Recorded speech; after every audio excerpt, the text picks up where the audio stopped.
पश्चिम बंगाल के झाड़ग्राम में भाजपा नेता चंपई सोरेन ने प्रधानमंत्री नरेंद्र मोदी से मुलाकात की और विजय संकल्प सभा में शामिल हुए। इस दौरान उन्होंने कहा कि बंगाल में बदलाव की लहर नहीं बल्कि सुनामी चल रही है और जनता वर्तमान सरकार को उखाड़ फेंकने के लिए तैयार है। हजारीबाग में एक महिला ने पुलिसकर्मियों पर मारपीट, अभद्र व्यवहार, जाति सूचक टिप्पणी और अवैध वसूली के गंभीर आरोप लगाए हैं। महिला का दावा है कि उसे 2 साल के बच्चे के साथ करीब 38 घंटे तक थाने में रखा गया और मारपीट भी की गई। हालांकि पुलिस ने सभी आरोपों को खारिज कर दिया है। जमशेदपुर में तेज आवाज में गाना बजाने को लेकर शुरू हुआ विवाद हिंसक झड़प में बदल गया। धारदार हथियारों से हमले में एक ही परिवार के 3 लोग गंभीर रूप से घायल हो गए।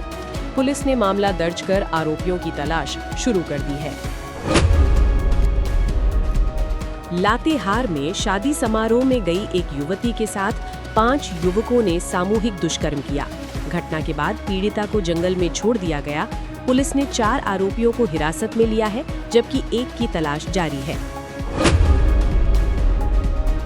जेएमएम नेता सुप्रियो भट्टाचार्य ने प्रेस वार्ता में केंद्र सरकार पर तीखा हमला बोला। उन्होंने कहा कि 33% महिला आरक्षण पहले से लागू है और इस पर भ्रम फैलाया जा रहा है।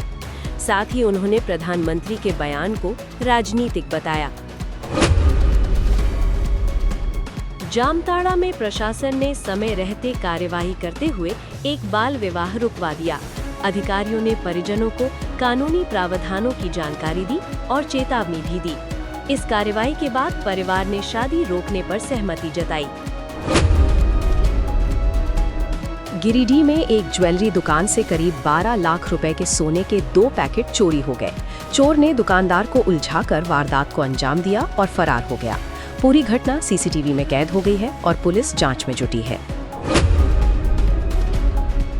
बोकारो में दोस्तों के साथ नहाने गया 10 वर्षीय बच्चा गहरे पानी में डूब गया, जिससे उसकी मौत हो गई।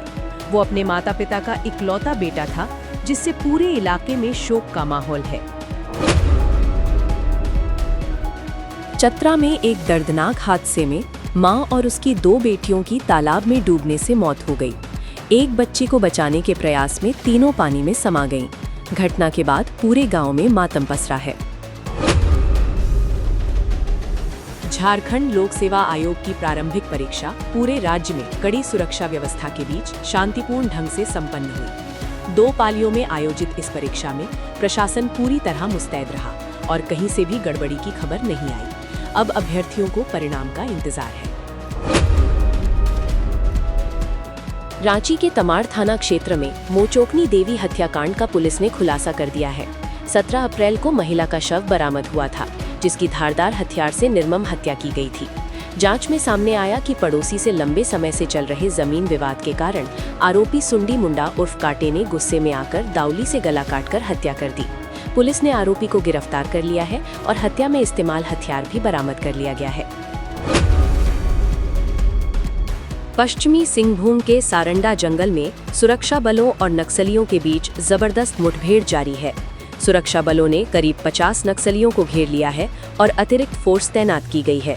1 करोड़ के इनामी मिसिर बेसरा समेत कई शीर्ष कमांडरों को खत्म करने के लिए अभियान अंतिम चरण में पहुंच चुका है। जंगल में सैकड़ों आईईडी बिछे होने के बावजूद ऑपरेशन जारी है और अधिकारियों का दावा है कि नक्सलवाद का अंत अब करीब है। जामताड़ा के एक गांव में भीषण गर्मी के बीच पेयजल संकट गहराता जा रहा है। करोड़ों की लागत से बना जल मीनार वर्षों से बंद पड़ा है, जबकि अधिकांश चापाकल और सोलर टैंक भी खराब हैं। स्थिति ये है कि पूरे गांव के लोग एक ही चापाकल पर निर्भर हैं, जिसे खराब होने पर ग्रामीण खुद चंदा कर ठीक करवाते हैं। लातेहार के बिनगड़ा गांव में 10 महीने से ठप पड़ी बिजली सेवा आखिरकार बहाल कर दी गई। ट्रांसफार्मर खराब होने और चोरी हो जाने के कारण गांव अंधेरे में था। मीडिया में खबर आने के बाद विधायक ने संज्ञान लिया और विभाग ने तुरंत कार्रवाई करते हुए बिजली आपूर्ति बहाल कर दी, जिससे ग्रामीणों में खुशी का माहौल है। झारखंड में बढ़ती गर्मी को देखते हुए अभिभावकों ने स्कूलों के समय में बदलाव की मांग उठाई है। पेरेंट्स एसोसिएशन ने सरकार से सुबह की शिफ्ट में क्लास चलाने या अवकाश घोषित करने की अपील की है। लगातार बढ़ते तापमान के कारण बच्चों की स्वास्थ्य पर असर पड़ रहा है, जिससे अभिभावकों की चिंता बढ़ गई है। बोकारो थर्मल प्लांट में एक बड़ा रेल हादसा टल गया।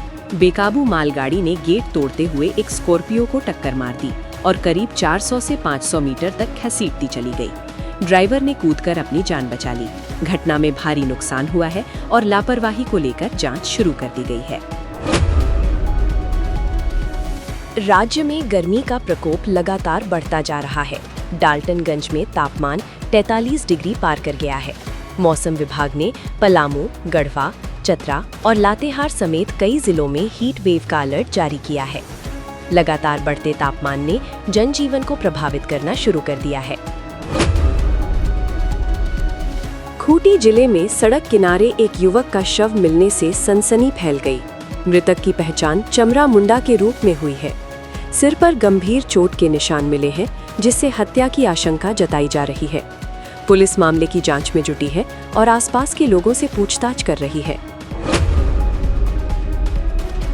रांची रेलवे स्टेशन पर आरपीएफ ने विशेष अभियान चलाकर प्रतिबंधित पटाखे और अवैध शराब के साथ 2 लोगों को गिरफ्तार किया है। चेकिंग के दौरान संदिग्ध सामान बरामद हुआ, जिसके बाद दोनों आरोपियों को हिरासत में लेकर कानूनी कार्रवाई की जा रही है।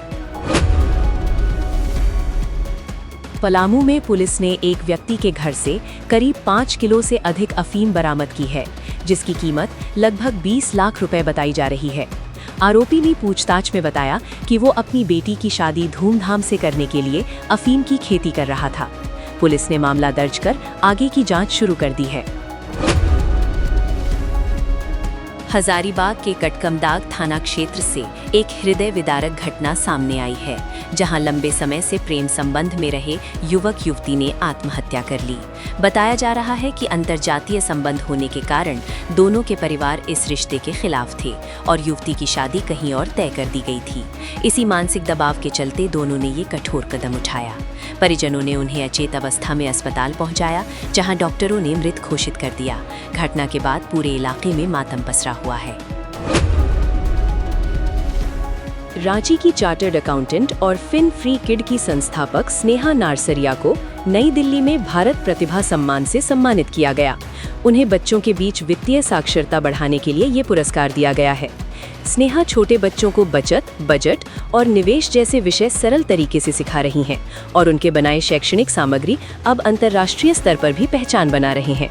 ये उपलब्धि पूरे झारखंड के लिए गर्व का विषय बन गई है। गढ़वा में भाजपा विधायक सत्येंद्र नाथ तिवारी ने राज्य में कथित ट्रेजरी घोटाले को लेकर बड़ा बयान दिया है। उन्होंने कहा कि ये घोटाला चारा घोटाले से भी बड़ा हो सकता है और इसका आंकड़ा 100 करोड़ से अधिक पहुंच चुका है। विधायक ने सरकार की कार्यप्रणाली पर सवाल उठाते हुए कहा कि छात्रों को छात्रवृत्ति नहीं मिल रही, किसान परेशान है और युवाओं को रोजगार नहीं मिल रहा। महिला आरक्षण को लेकर देश भर में सियासत तेज हो गई है।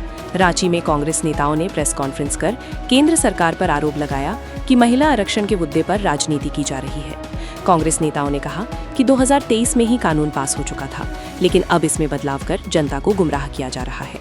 वहीं उन्होंने ओबीसी आरक्षण और जनगणना को लेकर भी सवाल उठाए और आंदोलन की चेतावनी दी।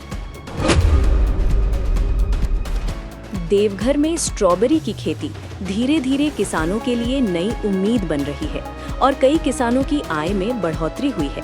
हालांकि सिंचाई की कमी और संसाधनों के अभाव के कारण कई किसानों को मुश्किलों का सामना करना पड़ रहा है।